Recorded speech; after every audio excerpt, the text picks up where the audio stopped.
ones, your secondary ones, is give me a left signal and a right signal. There we go. So, as you noticed there, when you did your right signal, yeah, it went back off, by itself. So you just lock it up, and that's for a full right turn, or and then go down once you're finished. yeah. And then if the other way that you did that there, just by touching it up without locking it, that's for like lane changes, but that'll come like later on. I didn't even know that. Yeah, just kind of so that you don't forget to turn it off. Basically, once you've finished your lane change, it should just go off by itself. Right. But we'll get into that later on.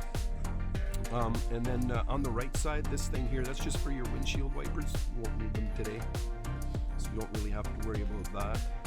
You don't have to worry about any of the buttons here in this area, or any of the buttons on the steering wheel itself.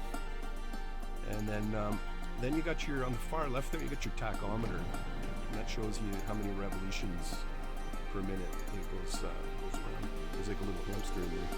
He runs on the wheel.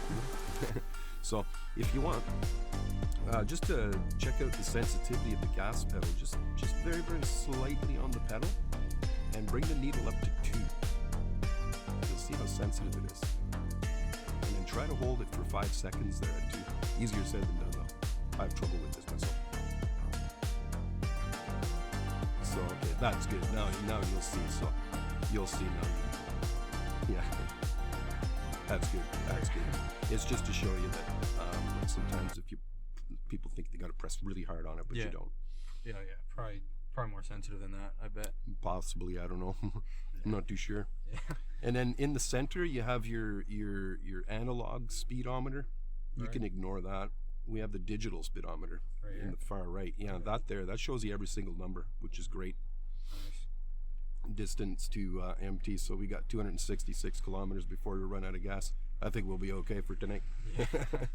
And then under that, you've got the P for park, which you also have. This is just shows the gears. Yeah, it shows you in 2 different places, because during the day sometimes you get the sun glare and you can't see these ones, so they always give you a second place to look.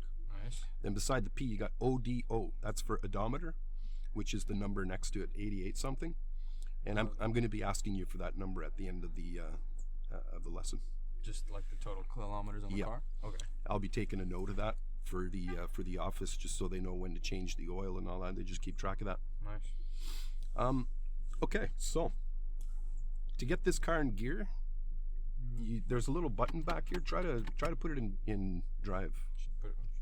Yeah, so you're automatically pushing that brake in. Good. That's how you do it. You push the brake in, you put it in drive.